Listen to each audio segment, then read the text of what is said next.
Adam here from the Attic Collective. We're here with Eric from RedShift.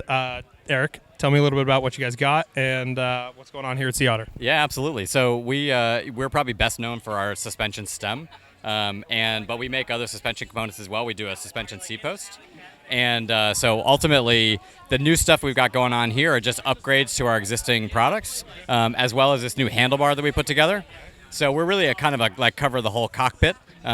But from a suspension standpoint, we are the answer for your gravel bike, your road bike, whatever it is, a hardtail where you want to add a little bit of squish to the bike. Adding our suspension stem gives you about 20 millimeters of travel. It's really damped and it's pretty transparent, so it just becomes part of the bike, but it really smooths out stuff. Same thing with the seat post. We've got like a traditional seat post that has about 35 millimeters of travel in it, and then we've got a pro version which is 20. One's sort of like an all-arounder, the other is maybe more like race-focused. But yeah, that add that to the bike, it really just creates this kind of comfortable ride that is still really reactive, but it just gets rid of that kind of painful, spiky kind of gravel stuff. And then we have a handlebar too that we make that it's kind of the same mentality: comfort, positions. It's kind of like our ultimate gravel bar. We have a version with and without a loop, and we're even making a bag now for it. So we're trying to really fill out that whole kind of cockpit situation.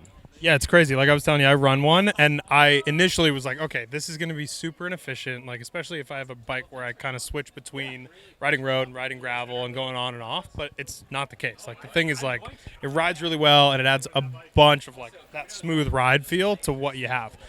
So can you kind of tell people what the difference is between different elastomers that come in the stem and why I guess somebody would be looking to upgrade what they have right now? Because it's not cheap, but it's a worthwhile investment.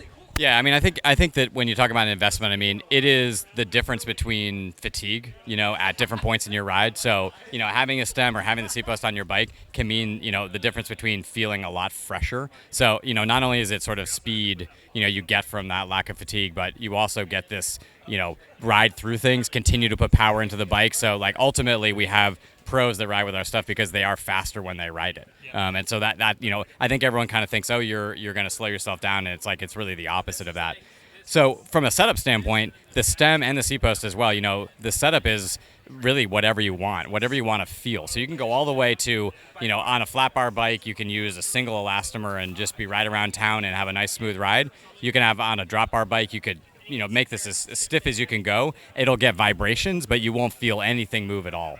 So it's really kind of like the flavor you're looking for. I'd say most people end up softer than they think because it starts to it really does evaporate into the background, and ultimately you can ride around with a pretty soft setup and it just becomes part of your ride. Especially when you got your weight forward on it, I feel like it kind of levels all that out, and there's not really that bounce all the time. Like that was my biggest concern, was like you're gonna feel that constant bouncing, but it's not the case because your weight's already on the bar, so it kind of keeps it stable until you need it. We might as well go over here since you got a moving example of this thing. So yeah, I guess this is just like a live version of how this whole thing works. Just a demo of so people know what these components are meant to do. It's meant to kind of capture people's attention, but it does demonstrate kind of like the motion of the seat post and the stem, where this is exaggerated, obviously. But I think some people are also sometimes concerned about is the front end going to feel like it's diving away from me? And again, the change in your fit, the change in your position is so minor that in the terrain where you actually have that position change, you wouldn't be riding and pedaling anyway. So you'd already be bracing yourself. So just go through stuff, and yeah, your fit will change for 2 seconds, and you'll be right back to where you were. Right. Awesome. Well, thank you, Eric. I appreciate the time. Absolutely. Thanks a lot, guys.